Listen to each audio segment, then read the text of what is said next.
आज के सत्संग का विषय है शनिदेव और उनका नीलम रतन और उनके और अन्य उपाय। अब देखिए, शनि जयंती आने वाली है जो जून में बड़ा अमावस्या को पड़ती है और शनिदेव भगवान का जन्मदिन यहाँ बुलंदशहर में हमारे यहाँ आश्रम की ओर से बहुत उत्साह और संपूर्ण शहर के द्वारा मनाया जाता है। तो यहाँ मैं कुछ उनके जो शनिदेव का अर्थ है भाग्य, और भाग्य कैसे निर्मित होता है, और भाग्य का जो मतलब दुख के रूप में नहीं प्राप्त होना, दुख के रूप में, और सुख के रूप में प्राप्ति आदि जितना विषय है उसे थोड़ा सा मैं यहाँ, बहुत विस्तार का विषय है लेकिन मैं यहाँ थोड़ा थोड़ा उसे आपको बताता चलूँगा और आप यहाँ सुने और उसके उपाय भी सुने और देखें, करें, और पाएंगे आप बहुत अतुलित भाग्य की वृद्धि। शनि ग्रह और उसके देव मतलब जो शनि देव हैं और उनके शनि देव की जो रतन नीलम है और उसके उपरतन, और विशेषकर शनि मुद्रिका जिसे बोलते हैं शनि छल्ला, लोहे छल्ला, ये कैसे सिद्ध किया जाए और कैसे इसका मनुष्य का कल्याण होगा, ये मैं यहाँ तुम्हें रहस्य बताता हूँ। शनि ग्रह को भाग्य का देव कहा जाता है और भाग्य सभी मनुष्य का होता है, और भाग्य के 5 भाग होते हैं। तो 5 भाग कौन से होते हैं? नंबर 1 है शिक्षा और दीक्षा। शिक्षा तो प्रारंभिक है, हम जाते हैं, और दीक्षा ये गुरु के माध्यम से है, एक भौतिक है एक आध्यात्मिक है। नंबर 2 आता है नौकरी और व्यवसाय, यानी आपका जो जीवन का यापन है वो विषय। तीसरा है प्रेम और विवाह, प्रेम होना एक अलग विषय, प्रेम होना, प्रेम की सफलता और विफलता, और फिर प्रेम में विवाह होना और विवाह की सफलता और विफलता। नंबर 3 आता है संतान और उसका उत्तम मतलब संतान, संतान होनी एक विषय अलग है और उसमें भी उत्तम संतान होनी ये विषय एक अलग है। ऐसे ही चौथा है स्वास्थ्य, और स्वास्थ्य सदा बना रहे, स्वस्थ रहें, वो एक अलग विषय। रोग हो जाना और रोग से मुक्ति हो जानी ये एक अलग विषय, और उससे मतलब जो है आपको किस तरीके से रोग सदा बना रहे और उससे मतलब बीच बीच में लगातार रोग चलते रहें और फिर आपको सही हो गए, फिर रोग चलते रहे, फिर एक्सीडेंट वगैरह होते रहे, ये सब विषय चौथा है।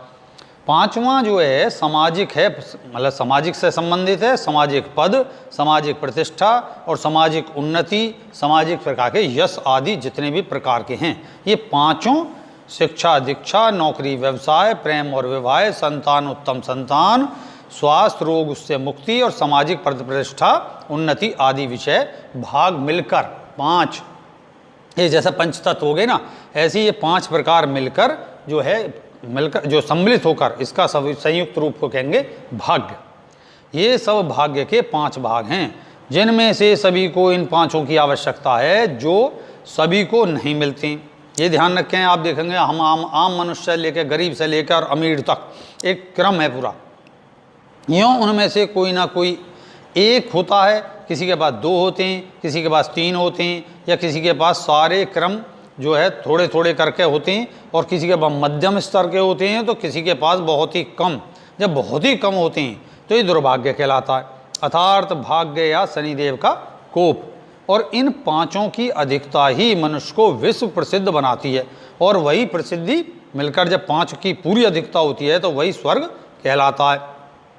और विशेषकर और इन 5 जो भी मैंने कही, शिक्षा, धन धान, प्रेम, विवाह और ये सब चीज़ जितनी भी हैं 5, इनका जो संतुलन ही योगी बनाता है। संतुलन का नाम योगी होना, कि उसके पास सब कुछ है लेकिन उसके सब नियंत्रण में है, और बहुत अधिक धनी है लेकिन उसके नियंत्रण में नहीं है, बढ़ता जा रहा है, और एक घटता जा रहा है, एक मध्यम स्तर का है, ये जो है इसका असंतुलन ही नरक कहलाता है।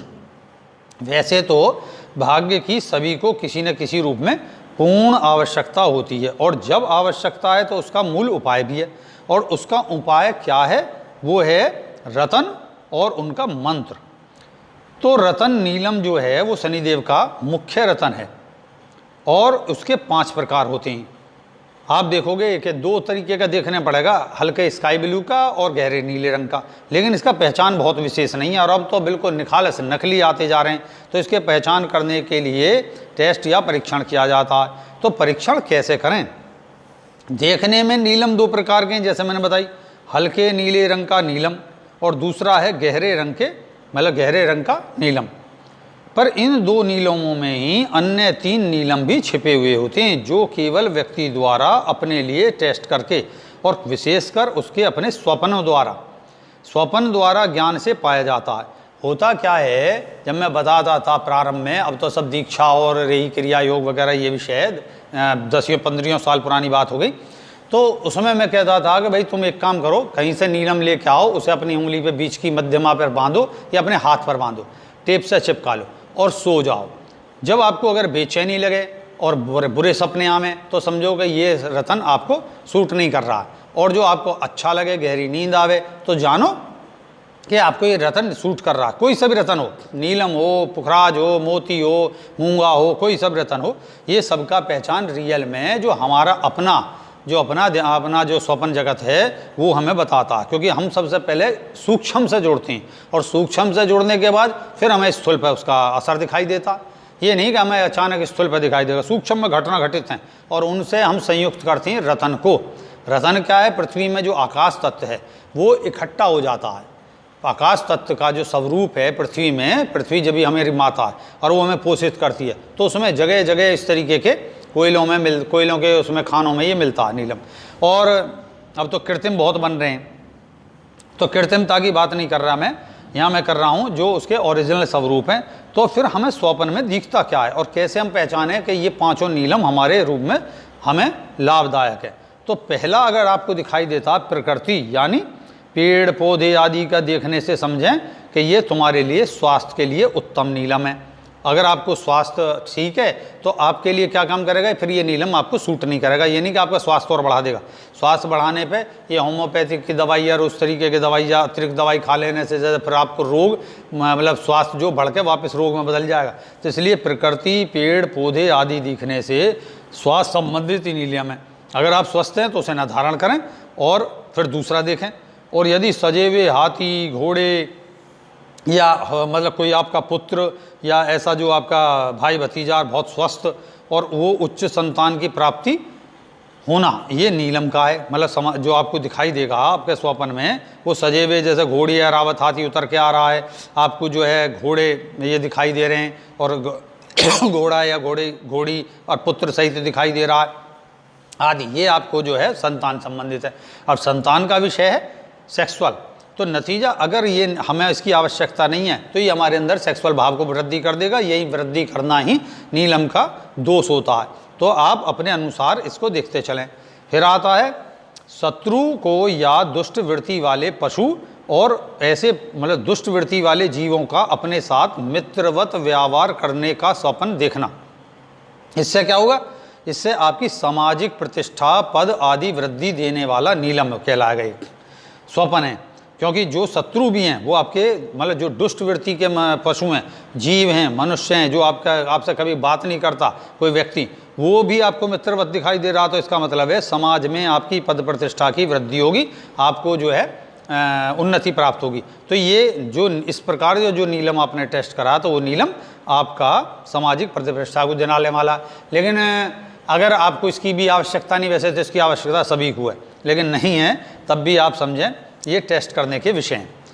और फिर अगला आता है सजी हुई स्त्री या पुरुष का आपके निकट आने और कुछ वस्तु देने, जैसे मतलब एक तो सजी हुई स्त्री आई और मतलब पुरुष के लिए तो स्त्री पक्ष हो गया और पुरुष के लिए कोई जो स्त्री हो गया, स्त्री के लिए कोई पुरुष हो गया कि सजा धजा या स्वच्छ हो के अपना उसके निकट आ रहा, प्रेम व्यवहार कर रहा और कुछ वस्तु देने का स्वप्न, नौकरी प्राप्ति, व्यवसाय और नवीन व्यवसाय आदि में वृद्धि के नीलम के अर्थ हैं।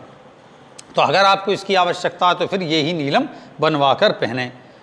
अपने से मतलब पांचवा आता है अपने से विपरीत लिंगी प्रसिद्धि अथवा केवल अच्छे पुरुष या अच्छी स्त्री का स्वयं के निकट आकर प्रणय निवेदन करना या भोगरत होने का जो प्रेम सहित स्वप्न है, ये आपके शीघ्र विवाह। एक तो होता है भोगात्मक, मैं गया मतलब कोई मैं हूँ मान लो, तो मैं जाके किसी के पास प्रणय निवेदन कर रहा हूँ, ये उतना उत्तम स्वप्न नहीं है। स्वप्न है जो कोई और आकर हमसे प्रणय निवेदन कर रहा है या हमसे संबंध स्थापित कर रहा है, और उस संबंध स्थापित करने के भी बहुत सारे विषय हैं, उन विषयों को मैं फिर कहीं और बताऊंगा विस्तार है।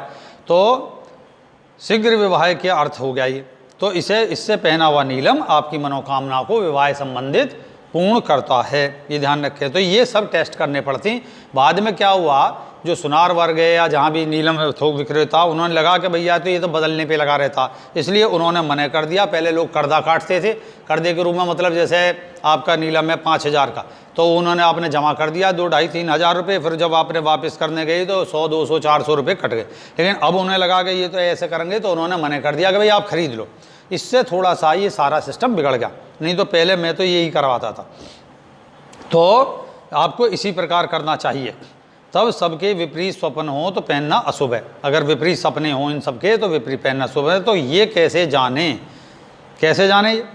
जैसे आपको कोई रोग है और औषधि कोई दी गई है, और तो वो औषधि दवाई होते हुए भी आपको और उसके रोग का निदान नहीं होने से हानिकारक है, तो यूँ त्याग देना ही उत्तम है, और उसे त्यागना नहीं अशुभ होता, यही हानि लाभ है। यूँ ही मनुष्य व्यक्ति को ये 5 नीलम उनकी 5 जीवन की आवश्यकताओं के अनुरूप टेस्ट करके पहनने होंगे। समझे? तो आपको समझ में आ गया होगा।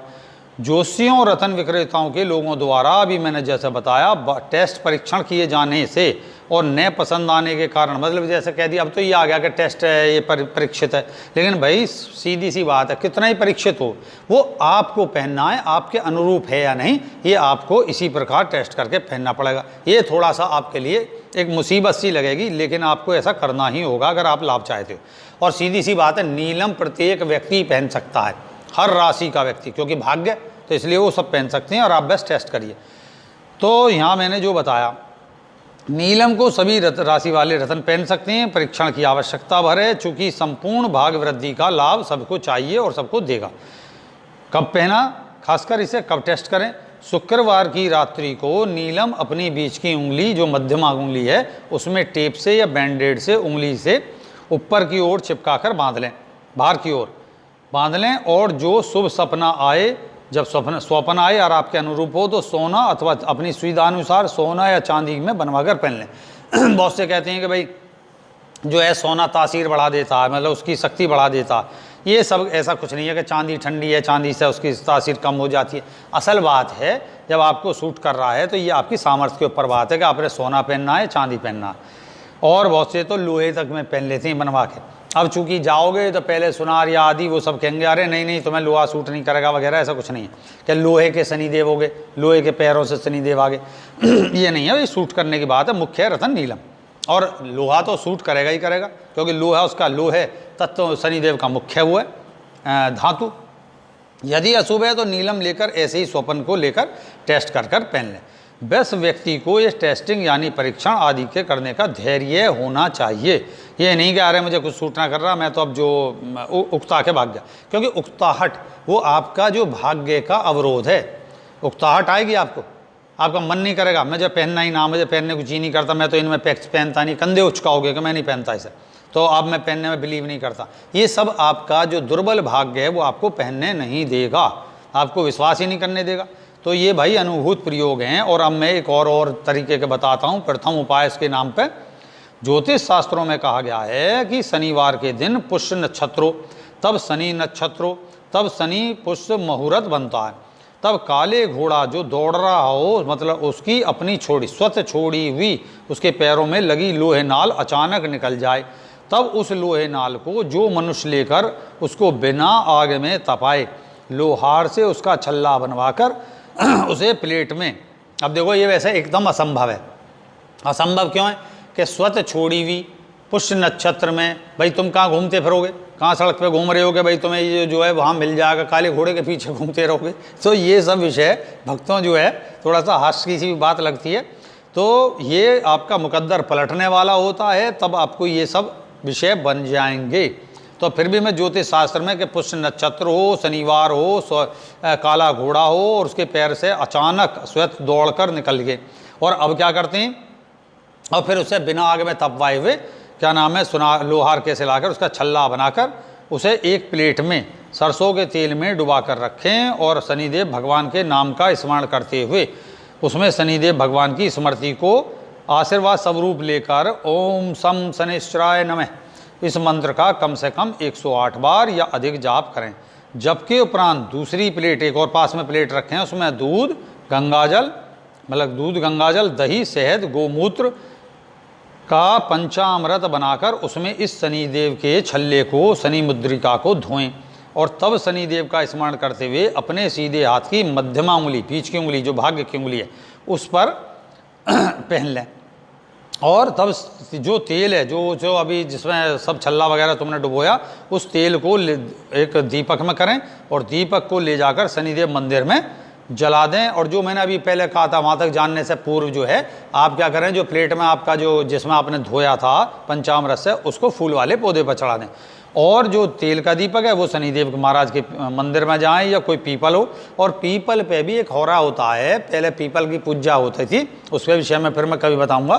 तो वहाँ क्या था कि एक होरा मंडल होता है, उसका क्या है कि सुबह के 4 बजे से 8 बजे तक का है। तो उसमें शनिवार के दिन अगर उसमें जाकर पीपल देव पर जलाओगे तो लाभ है, और आपने 8 बजे के बाद में फिर जलाना शुरू कर दिया तो हो गया शनिचर से अगला दिन इतवार, इतवार के होरा मंडल में आ जाने से उस इतवार देव को लगेगा, रविवार देव को लगेगा।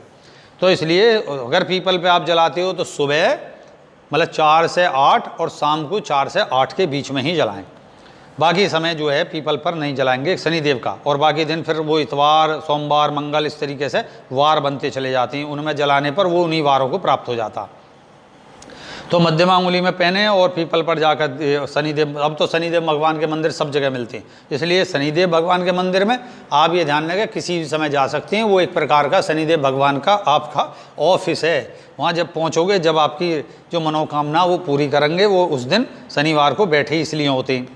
ये तो सादा भाषा में समझाया गया, लेकिन आप इसे ये समझें कि मंदिरों में जाएं।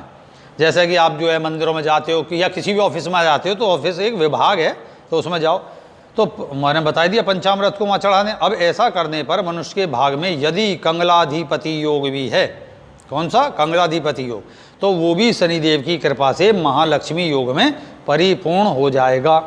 लेकिन यहाँ ऐसा सारा योग कैसे और किसे मिलता है, ये असंभव में से एक है।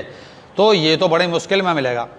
तो फिर लोगों ने क्या ठगने का धंधा बना दिया, नाव की कील में से ले आए और उसे बनवा के पहनने लगे कि जो गंगा जी में नाव डूब रही है, फिर वहाँ जो बैठे रहते हैं मछुआरे, वो आपको पैसा लेंगे और उसमें से खींच के आपको दे देंगे। ये सब कृत्रिमता है। कृत्रिमता इतनी लाभ नहीं देती है। मन बहलाने को गालिब ख्याल अच्छा ही अच्छा है, लेकिन सही मायने पे स्वतः छोड़ा हुआ लिखा है। तब आप फिर उस सामान्य उपाय बने। तो यदि प्राप्ति होना भी है तो वो पूर्व जन्म का प्रबलतम भाग्य है, जो कि दुर्लभ है। आजकल इस योग के नाम पे मैंने बता दी कितनी बड़ी ठगी चल रही है।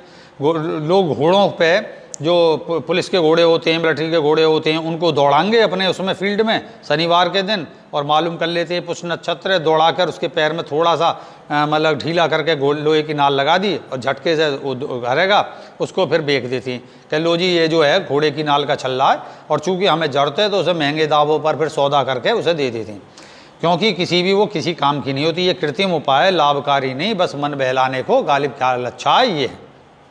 फिर द्वितीय उपाय है जो और सरल। तब ज्योतिष ज्ञानियों ने एक और उपाय निकाला है। शनि पुष्य नक्षत्र में गंगा जी में, जो मैंने अभी बताया, चलती नाव की कील को निकालकर उसके ठीक मतलब ऐसे ही पहले की तरह छल्ला तेल में डालकर फिर दूध गंगा जल पंचामृत से धोकर फिर पहन लें शनिवार को, और तेल का दीपक जो है शनिदेव पर जलाएं या पीपल पर जलाएं और पंचामृत को उसमें डाल दें। तो ये मतलब जो है नाव की कील का छल्ला भी इसी प्रकार पहना जाता है। तीसरा उपाय, किसी सिद्ध शनि मंदिर में, मतलब सिद्ध शनि मंदिर का मतलब है जो प्रसिद्ध तो शनिदेव मंदिर सभी होते हैं, जो प्राचीन होता है उसमें ज़्यादा महत्व होता है। नवीन प्राचीन का आप यहाँ ज़्यादा विषय पर ना जाएं, शनिदेव मंदिर में जाएं और लोहे छल्ले को वहाँ के पुजारी से, खासकर अपने आप ना पहने, वहाँ के पुजारी से शनिवार को लेकर पहने। वो तो उन दान करके आ गए तो कृपा प्राप्त होगी। हाँ, यूँ इस लोहे छल्ले को और भी शनिदेव की कृपा शक्ति से युक्त फलदायी बनाने का अचूक उपाय है कि अपने इस प्राप्त लोहे छल्ले को, अब जो मैं बता रहा हूँ उसे ध्यान से सुने, और वही सबसे उत्तम उपाय है, सर्वोत्तम उपाय है। अचूक उपाय अवश्य लाभकारी होगा, क्योंकि महात्माओं के वाणी जैसे मैं कह रहा हूँ अचूक उपाय, तो ये ऐसा हो जाएगा ये मुख्य है। तो अब जो मैं बता रहा हूँ, तो क्या करें, अपने लोहे के छल्ले को, चाहे वो सादा लोहे का छल्ला है, चाहे मार्केट में मिल रहा है, उसको इस उपाय से करेंगे तो आपको अवश्य लाभ प्राप्त होगा। क्या कि शुक्रवार की रात्रि में सरसों के तेल में डुबोकर अपने पूजा घर में रात्रि में रख दें। सरसों के तेल में चाहें तो आप थोड़े से काले तिल भी डाल दें, उड़द भी डाल दें थोड़े से, तब वहाँ अखंड ज्योत जला दें। जैसे आपने शुक्रवार की रात को शाम को बाद डाल दिया 6-7 बजे के बाद, तो पूजा घर में, और उस प्लेट को थोड़ा सा मतलब वहाँ पे एक अखंड जोत जला दें। अखंड जोत रात भर जलती रहे, बुझ भी जाए तो कोई बात नहीं, फिर बीच में उठ के जला दें, तो चिंता नहीं करनी चाहिए, क्योंकि भगवान जो है आप पर कृपा करते हैं, वो आपके प्रति विपरीत भाव नहीं रखते, ये ध्यान रखें। भगवान हमारे माँ बाप होते हैं। ये देखकर शनिदेव करेंगे कि भाई ये तो बुझा हुआ दीपक है, ये सब जो है इस पर विचार ज़्यादा ना करें, तो रात्रि में अपने बिस्तरे पर ही लेटे लेटे खूब जितना जाप करा जा सके, ओम सम शनिश्चराय नमः, इस मंत्र का जाप करें, ओम सम शनिश्चराय नमः, और लोहे छल्ले को स्मरण करते करते चाहे सो जाएं, और जब सो जाएंगे तो आपको स्वप्न में शनिदेव संबंधित, तुम्हारे भाग संबंधित स्वप्न में शुभ आदि संकेत प्राप्त होगा। तो मतलब क्या हो गया कि शुभ ना हुआ तो अशुभ हुआ। अशुभ तो यूँ होगा कि भाई तुम्हारा जो भाग्य दुर्बल है तो वो तो अशुभ दिखाई देगा, लेकिन जब आप उपाय करोगे तो निश्चित तौर पर स्वप्न शुभ आएंगे। संबंधित स्वप्नों में शुभ आदि संकेत प्राप्त होने से आप प्रातः उठकर स्नान आदि करके सुबह ही सुबह अंधेरे, तब आप शनिदेव मुद्रिका को जो अभी जैसे है उसे तेल में से निकालकर शनि मंत्र से जपते हुए, पंचामृत से धोते हुए, जो मैंने पूर्व उपाय बताया, स्नान कराकर अपनी मध्यमा उंगली में पहने। और इससे बचे तेल को जो था वो मैंने पहले बता चुका, शनिदेव मंदिर में अथवा पीपल में सुबह 4 बजे से 8 बजे तक के बीच में, खासकर 6-7 बजे तक के बीच में तो जाकर दीपक जलाएं पीपल पर। और शनिदेव मंदिर में तो जाओगे तो है ही है शनिदेव भगवान, और वहाँ पंचामृत जो है वो पीपल पर चढ़ा दें, किसी फूल वाले पौधे पर चढ़ा दें। अगर 8 शुक्रवार करके इस तरीके का उपाय शनिवार शुक्र की रात, शनिवार की सुबह, शुक्र की रात उपाय करें और शनिवार की सवेरी इस तरीके से पहन लें। 8 शुक्र कम से कम 8 शुक्र मतलब शनिवार करें तो पहनने से शनिदेव की बड़ी ही चमत्कारिक कृपा की अवश्य प्राप्ति होगी। ये बहुतों को बताया हुआ अनुभूत प्रयोग है। जब मनुष्य का भाग निर्बल होता है तब उसके शरीर में लोहे तत्व की बड़ी भारी कमी हो जाती है। इस लोहे तत्व की पूर्ति इस उपाय से है कि जो हमारे शरीर में प्राकृतिक चुंबक है उसको ये लोहे के माध्यम से शरीर खींच लेता है, और फिर हम पॉजिटिव होते हैं कि मैंने लोहे पहन रखा है और मैं शनिदेव का उपाय कर रहा हूँ। ये पॉजिटिविटी ही हमारे आकर्षण मंडल को बनाती है और हमें वो तत्वों का आकर्षण होता है, हमारे शरीर में पूर्ति होती है। लेकिन यहाँ स्मरण रहे कि इस लोहे छल्ले में घोड़े के पैरों के घर्षण से और गंगा जल के निरंतर घर्षण से अथवा मंत्र के घर्षण से एक सकारात्मक शक्ति का उदय होता है, जिसके फलस्वरूप आकाश तत्व का लोहे छल्ले में आकर्षण होकर इस पहनने वाले को प्राप्त होता है। अन्यथा तो लोहे तत्व के विटामिन, ये नहीं कह रहे इनसे तो बेकार की बात है, लोहे के जो हम विटामिन जो आते हैं, आयरन की जो कैप्सूल वो खा लें तो शनिदेव कृपा प्राप्त, तो उसमें हमारी श्रद्धा नहीं है कि चलो जी हम श्रद्धा रख के भी खा लेते हैं, लेकिन भाई वो श्रद्धा का विषय नहीं है, ये धार्मिक विषय है और इसमें विज्ञान है धार्मिकता का। तो शनिदेव की कृपा प्राप्त नहीं होगी उससे। इससे लियो इस तरीके के कुतर्क और भ्रम में ना रहें। शनिदेव का रंग तथा आकाश तत्व का रंग जो है वो नीला और चमकदार नीला होता है, विशेषकर पृथ्वी पर उसका जो आकर्षण होकर जल तत्व से, मतलब जो पृथ्वी पर जल तत्व है आकाश तत्व का मिश्रण होकर ये नील वर्ण नामक शक्ति बनती है। और जब नील वर्ण नामक शक्ति बनती है तो यही शनिदेव की शक्ति कही जाती है। यही शनिदेव की शक्ति के रूप में उनका नाम, जो उनकी पत्नी का नाम है नीला देवी, तो वो बनती हैं और उसके अनेकों नाम है। छाया, मतलब छाया तो उनकी माता है। तो जो पृथ्वी में इस अद्भुत आकाश तत्व का संग्रह है वही नीलम रतन के रूप में प्राप्त होता है। ये है नीलम रतन को पहनने का ज्योतिषीय विज्ञान का वैज्ञानिक रहस्य जो मैंने तुम्हें यहाँ बताया। अधिकतर भगवान को नील वर्णीय ही दिखाया जाता क्योंकि वे प्रत्येक तत्व में स्त्री ऋण और पुरुष धन शक्ति होती है। यूँ आकाश तत्व के भी 2 स्वरूप होते हैं। आकाश तत्व में कौन से हैं? एक पुरुष शक्ति और एक स्त्री शक्ति। यूँ आकाश को वैसे तो आमतौर पर पुरुष तत्व माना गया है और आकाश मनुष्य का पिता भी माना गया है कि इतना विशाल है, आकाश तत्व की तरह भांति हो जाओ। तथा आकाश तत्व के जो रंग पुरुष भगवान और स्त्री देवी के आकाश तत्व यानी स्त्री शक्ति, स्त्रीत्व, जैसा पुरुषत्व शक्ति है स्त्रीत्व शक्ति की अधिकता यहाँ दिखाई गई है। यूँ नील वर्णीय देवी जो मैंने बताई वो होती हैं शनिदेव की, और शनिदेव यानी भाग्य के भी 2 पक्ष हैं, स्त्री और पुरुष संयुक्त रूप से होता है। भाग्य के 2 हमेशा रहते हैं पक्ष, एक है जैसा मकर राशि और एक है कुंभ राशि, एक है स्त्री पक्ष और एक है पुरुष पक्ष। तो पहले तो ये था कि पुरुषों का ही सारा विषय था, इसलिए पुरुषों के ही कारण थे सारे, लेकिन अब स्त्री का भी है, तो इसलिए बिना ऋण और बिना धन के आदि जैसे किसी प्रकार की विद्युत जल नहीं सकती, उसी प्रकार सा शनिदेव का भी कोई कार्य सिद्ध नहीं होता। यूँ ही बिना स्त्री पुरुष के इस संसार में कोई कर्म संभव नहीं है। तो शनिदेव और उनकी पत्नी नीला देवी की कृपा मिलकर ही मनुष्य का भाग्य और कृपा बनती है। यूँ समझने का संक्षिप्त उदाहरण यहाँ मैंने दिया गया। यूँ नीलम अथवा उसके उपरतन सहायक, यानी उपरतन कौन सी, नीली, कटेला, फ्रोजा, इनमें थोड़ा सा अन्य तत्वों की संयुक्त अवस्था होती है, तो ये भाग्य दोष का निवारण करने के लिए पहनाया जाता है, कि सस्ते होते हैं। और यहाँ तक जो हकीक पत्थर भी मिलते हैं, हकीक पत्थर के नाम से जाने जाते हैं, लेकिन सही मायने पे शनि मुद्रिका यानी लोहे छल्ले के दोनों छोर मिले, अभी आता है प्रश्न कि लोहे छल्ले मिले होने चाहिए या नहीं मिले होने चाहिए, अलग अलग होने चाहिए, और कैसे पहना जाए। इस विषय में विज्ञानवत बात यह है कि जब घोड़े की नाल या नाव की कील से बनी शनि मुद्रिका हो तो उसमें जो आकर्षण शक्ति का उदय घोड़े के दौड़ने से, गंगा जी के जल के घर्षण से और मंत्र के घर्षण से उत्पन्न होने से, साथ ही जो शनि मंत्रों का जप करने से होता है, उसको परस्पर मिलने वाली ऊर्जा जो है वो समाप्त हो जाती है। अगर दोनों मिले हुए होते हैं, दोनों फिर सर्कल बन जाएगा। तो जैसे आप देखोगे कि स्कूटर स्टार्ट करते हो तो उसमें जो स्टार्टर होता है उसमें थोड़ा सा गैप होता है, एक गैप रहता है, तो उस गैप अगर वो मिल गया तो आपका स्कूटर स्टार्ट नहीं होगा, बिजली नहीं बनेगी, और दूर रहा तो नहीं होगा। यही सिद्धांत है। पीछे से हमारे योगियों ने ये विषय जाना तो उन्होंने लोहे छल्ले के जो उसमें है वो थोड़ा सा गैप रखा गया, दूरी रखी गई, जिससे उसकी जो आकर्षण शक्ति खत्म ना हो, आपस में उसके बीच में एक तड़ित रहेगी। जो दोनों लोहे के छल्ले मिल रहे हैं उसके बीच में एक तड़ित शक्ति रहेगी, वो तड़ित होता रहना, बार बार तड़ित होने से आपको शक्ति प्राप्त होती रहती है, अन्यथा वो सर्किल में घूम जाएगी। लाभ तो वो भी देता है, लेकिन लाभ बिना छोर मिला हुआ छल्ला अर्थात छल्ला मिला हुआ ना हो वो पहने, तो कम अंतर रखें उसमें, ज़्यादा दूरी होने पर फिर उसे सही कर लें। सही ये ध्यान रखें कि ज़्यादा दूरी नहीं होनी चाहिए, बहुत मामूली सा अंतर होना चाहिए, तो उसमें तड़ित होती है। रहने से व्यक्ति को बीच बीच में शक्ति मिलती रहती है, छोर मिले नहीं होने चाहिए, मैं बता चुका। और मैंने स्कूटर का उदाहरण तुम्हें यहाँ बता दिया, उसको ज्ञानवत है, उसको जानेंगे कि प्लग से सिस्टम के संघर्ष से जो उत्पन्न ऊर्जा इकट्ठी होती है दो छोरों के बीच में, वो तड़ित होती है, उसी तड़ित विद्युत के उत्पन्न होकर स्कूटर को मिलती है, स्कूटर चलता। अंतर रहा तो नहीं चलता, कम रहा तो नहीं चलता, यही विज्ञान यहाँ जाने। तो भाई शनिदेव महाराज का मंत्र है, अब आता है अंतिम। शनिदेव महाराज के दो मंत्र मुख्य प्रचलित हैं, लेकिन जो मुझे प्राप्त हुआ वो प्राप्त है ओम शम शनिश्चराय नमः।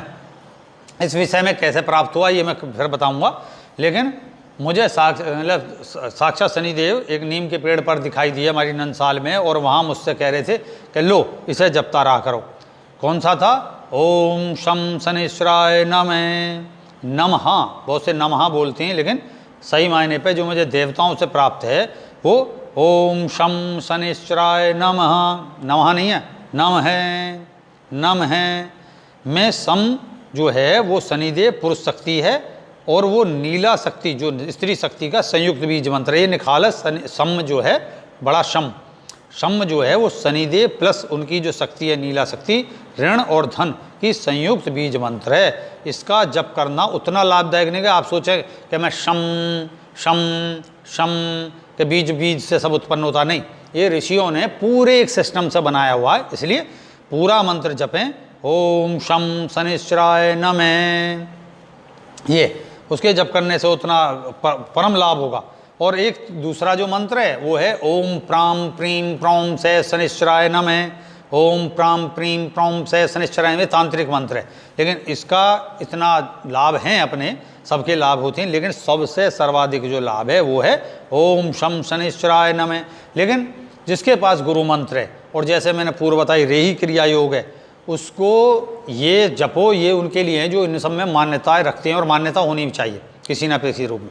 लेकिन जिन्होंने गुरु मंत्र ले रखा है उन्हें किसी मंत्र की आवश्यकता नहीं होती, क्योंकि वो गुरु मंत्र साक्षात एक तरीके से साक्षात जो जगत में ईश्वर है उसके सब रूप से मिला हुआ है, और वो आपको सदा लाभकारी होगा।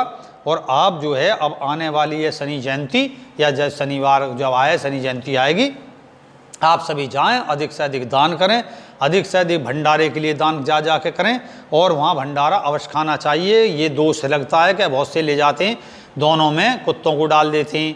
देखिए शनिदेव को नेगेटिव ना माने, शनिदेव भगवान पॉजिटिव हैं, आपका भाग्य है, भाग्य से जो पुजारी आपको प्रसाद दे रहा वो प्रसाद अवश्य खाएं, घर ले जाएं, बांटें अपने घर में, लेकिन वो कुत्ते आदि को ना दें, वैसे अलग से खरीद के कुत्ते को दे दें। जो ऐसा करते हैं वो दोष प्राप्त होते हैं, ये मैं चेतावनी दे रहा हूँ कि इस तरीके का व्यवहार ना करें।